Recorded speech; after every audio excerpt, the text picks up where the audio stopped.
someone who has been in the asexual community for a very long time, I've seen a lot of the same discourse around the community pop up. Some of these things include hating on micro-labels, saying aces who've had sex aren't actually asexual, and the age-old question, is cake or garlic bread better? But personally, I think one of the things that gets truly overlooked in our community that a lot of people don't really talk about, that they're starting to talk about more, is just how lonely asexual people can feel. So today I wanted to explore what some ace folks have said on this, and hopefully let any asexual person know who's watching this know they're not alone.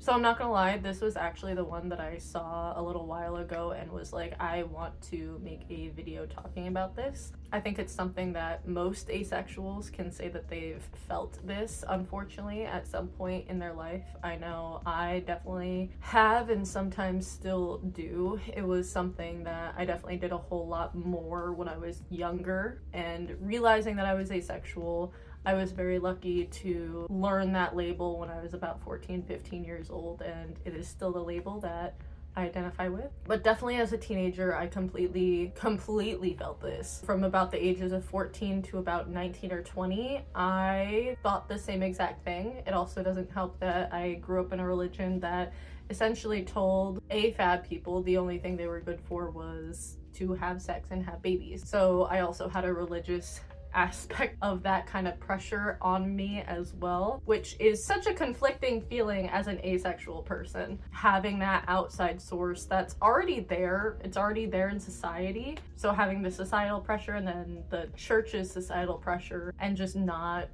feeling a sex drive, not having a sex drive, not experiencing those feelings like everyone else did. It was very isolating, and for a very long time I just kind of accepted the fact that I would just end up alone and no one would ever love me the same way, because I wouldn't be able to provide for them what they would need in a relationship. And there's one thing I have to say about that as a 27-year-old person now. If someone is only with you based on what your body can do for them, that is a shit relationship, okay?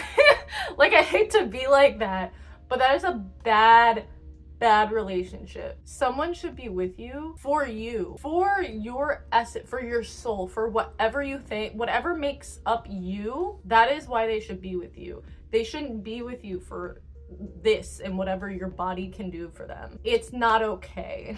If someone is only viewing you and being with you for the sexual acts that you give them, please look at your relationship. Unless that is how, like, y'all both have agreed that the relationship is going to go, that is perfectly fine if you're two or more consenting adults. However, in healthy relationships, it's not just about sex.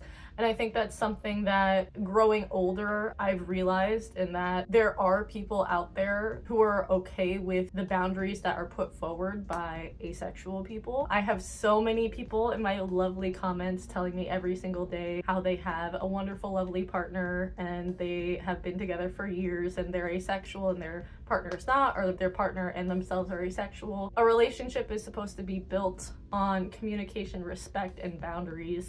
So I completely understand this feeling. This feeling doesn't necessarily always go away. There are times where I have also hated being asexual, that I felt exactly how this person feels. And then there are other times where I completely love the fact that I'm asexual. I'm very happy that I've gotten to the point where it's most of the time loving the fact that I'm asexual, but that doesn't negate the fact that sometimes it will creep in and I will have a bunch of insecurities because of my asexuality, and because, like they said, comparing myself to someone who does have a sex drive and who could potentially provide those things to someone that I care about in a way that I couldn't. It still hurts, it still brings up insecurities. However, if you find the right person, they respect your boundaries, I promise, there are people out there who will love you the way you are, exactly how you are.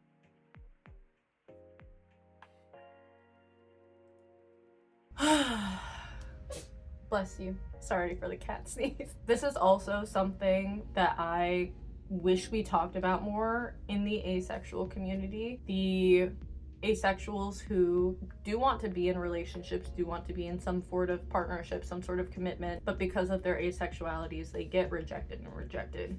And it's so incredibly valid for you to feel alone, for you to feel like you're missing out on something, especially if that is something that you do desire, if you do want to be in a relationship. It sucks. Like, there's no way around that. I just want y'all to know that if you have friends who completely stop talking to you only when they're in a relationship, they're not good friends. I have been very lucky in the fact that all of my friends, whenever they get into relationships, still prioritize our friendship and still want to spend time together, whether it's alone or with their partner, all of us hanging out, because I really do appreciate the fact that they're able to still understand how important platonic relationships are, even when they're in a romantic or sexual relationship. But a lot of people do this, and it sucks. It sucks. Don't do this, especially to your asexual or your aromantic friends, because it is that, like, oh, someone's gonna take this person away from me. Oh, that person is more important because they provide romance and sex. It's that feeling of, oh, I'm losing a friend of mine, someone I love, someone I care about, someone that you've probably known longer than the romantic partner has, but because people put so much emphasis on romantic partners and sexual partners, you kind of get left to the wayside as an asexual or a romantic friend. And I do have to say that sucks.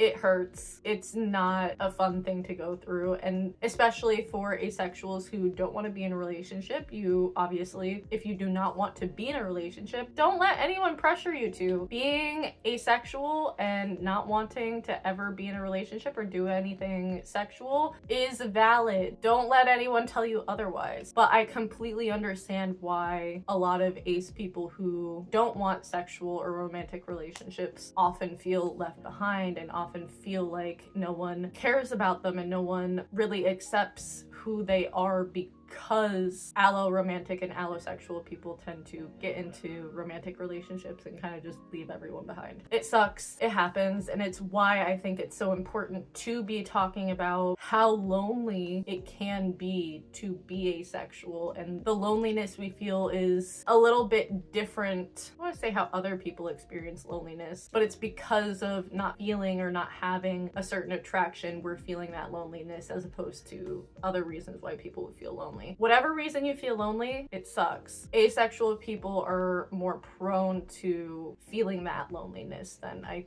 genuinely think other people. I think it's so weird that people view being single as a bad thing. The other day, one of my coworkers, who mind you is like 40 years my senior, asked me if I had a boyfriend. And of course I said no, and then he proceeded to ask me how old I was. When I told him I was 20, he immediately went, "Oh, you're so young. Don't you worry, you have time. You are gonna find the perfect man." And I'm like, cool? It's truly such a weird thing to say to a person. I don't care if I find a perfect man. Why do you?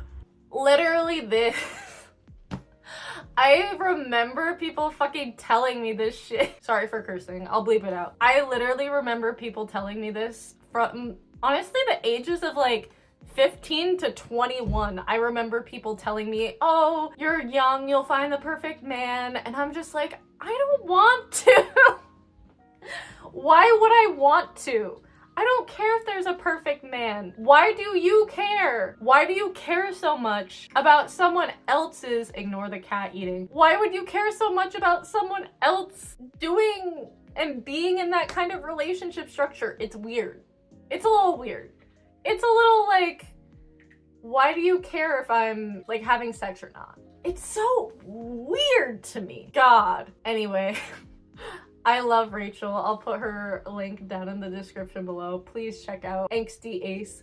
But yeah, no, it's such an odd thing to say, and it's so weird that people think it's wrong to be single, or it's like looked down upon to be single. I think it's because a lot of people, especially in Western societies, are told like your partner has to fulfill everything and you're not getting community outside of your partner, which is not healthy. One single person should never be your sole provider of all of your needs being met. I think that's where they're coming from. They're like, oh, we don't want you to be alone, but also You can not be alone and not have a partner. Those two things can correlate. I would never say I've been alone because I've always had my friends. I've always had my family. I don't know. Heterosexual people are weird. In this video, let me know in the comments down below if you are asexual and have felt lonely or not like the fact that you are asexual and now have worked on those feelings, or if you still feel that way, that in the future, hopefully you won't feel that way, because genuinely, asexuality is incredible. And I'm not gonna lie, I love the fact that I'm asexual because it makes the boundary setting so good. I immediately go, I'm asexual. If the person is like, oh, I can't deal, bye, out the door.